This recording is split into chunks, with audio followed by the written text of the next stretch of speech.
la question c'est, est-ce que les tentatives de manifester la démocratie dans le passé, dans l'Antiquité, fonctionnaient bien, puisqu'elles se sont effondrées? Alors, encore une fois, on a toujours trois ordres. Les prêtres, les guerriers et ceux qui créent les richesses, les travailleurs, on va dire. Hein. Donc, les prêtres, normalement, ils devraient veiller à la liberté. Les guerriers, à défendre le territoire et à mettre en place, à protéger la société. Et puis, les autres qui créent les richesses. Donc, liberté, les prêtres, égalité, le pôle justice, l'ordre, le maintien de l'ordre, et le troisième pôle, l'égalité, la création des richesses, la mise ensemble. Bon, alors dans l'Antiquité... La fraternité. Vas-y, reprends ta phrase. Hein, donc dans l'Antiquité, si vous voulez, il y a eu des tentatives. Et donc il y avait un refus absolu de l'État. C'est-à-dire que tout le monde celtique restait sur la prédominance de la cité. Et on le sait très peu, on a très peu d'informations sur le monde celtique, mais on en a beaucoup par le biais de ce qui se passait en Grèce. Donc la Grèce, si vous voulez, c'est le laboratoire qui nous a été transmis pour qu'on étudie le fonctionnement de la démocratie à ses origines. Mais par essence, si vous voulez, quand une cité se transforme en État, eh bien le problème, c'est que l'ordre, l'exigence de maintenir l'ordre dans une structure de plus en plus grande va aboutir à la tendance à supprimer la liberté des individus qui occupent cet état. Et ça, c'est une loi absolue. C'est la raison pour laquelle, si vous voulez, un événement marquant qui est la défaite de Vercingétorix devant Jules César, ça, c'est un événement marquant de l'histoire qui a complètement échappé, parce que Vercingétorix, comme chef des, on va dire, des groupes celtiques, avait, on va dire, recueilli des guerriers qui venaient de toutes les cités pour défendre la liberté de l'individu dans la cité en résistant à l'envahisseur qui voulait imposer une cité, un État mégalithique prépondérant et on va dire un État tentaculaire.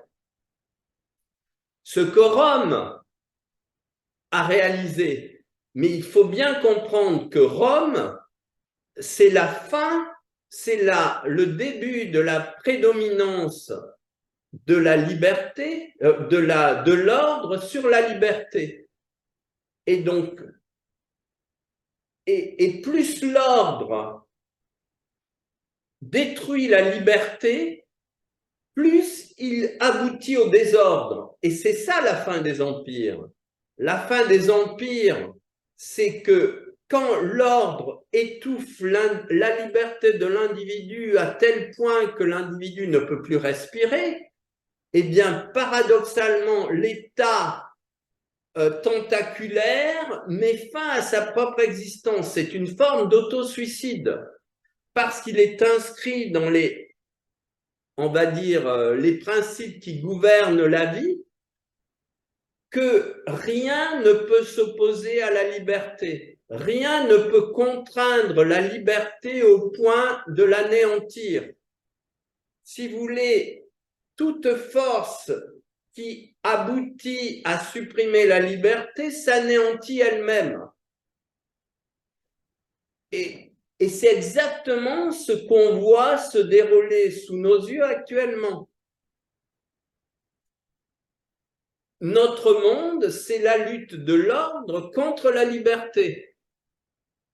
C'est l'étau de l'ordre qui se resserre pour empêcher l'individu de respirer.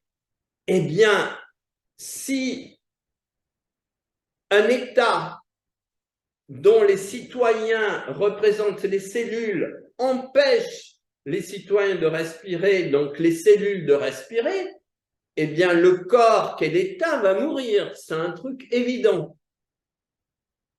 Hein? Mais alors, pourquoi? Et vous avez, par exemple, la lutte entre Athènes, qui est la représentation, la recherche de la liberté, contre Sparte, qui par essence représente la suprématie de l'ordre sur la liberté. Mais il y a d'autres exemples. Et alors, ce qui se passe, c'est que, si vous voulez, la tentation de l'ordre existe toujours.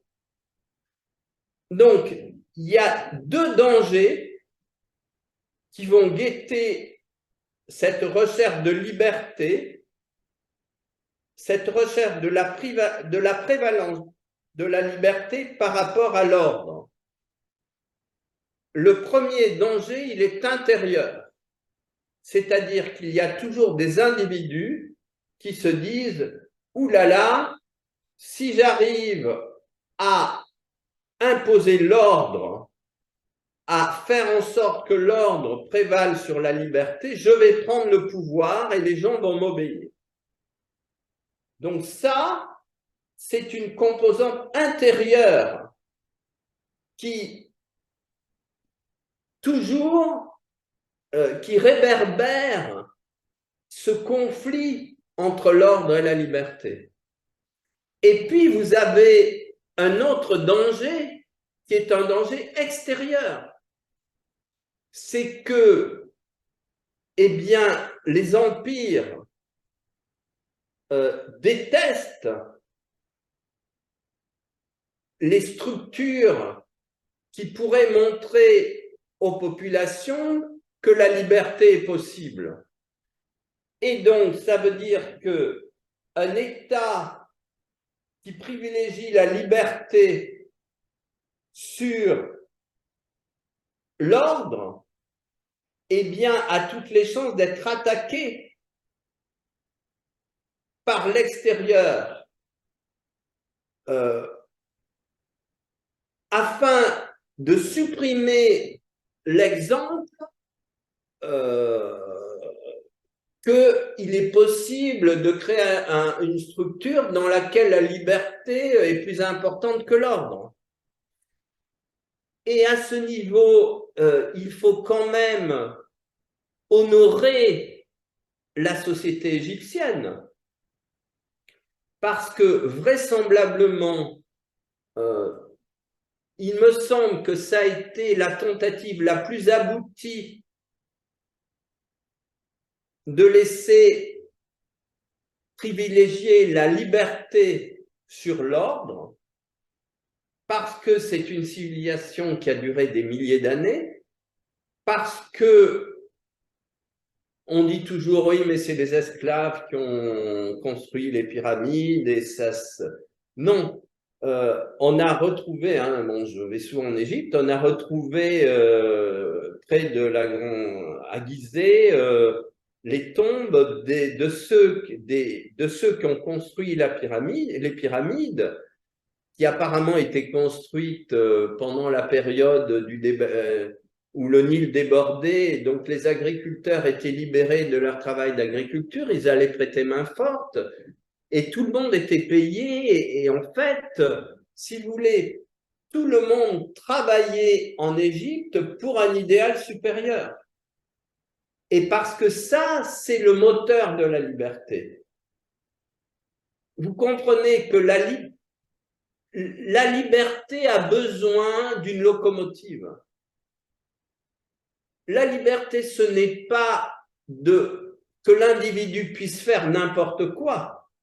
La liberté, c'est que tout le monde reçoive ce dont il a besoin pour être libéré des contraintes de la survie du corps physique afin de grandir psychiquement et spirituellement.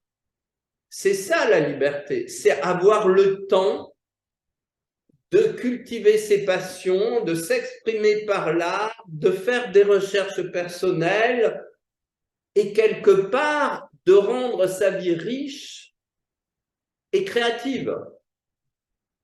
Mais c'est ça le but de l'État envers l'individu. Il faut quand même bien comprendre que l'État est au service de l'individu et non l'inverse. L'État au service de l'individu, c'est vraiment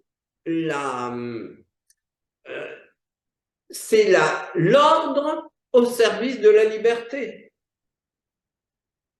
Alors que l'individu au service de l'État, ce qu'on essaie de nous imposer maintenant, c'est la liberté qui disparaît au profit de l'ordre. Et ça, c'est absolument inacceptable.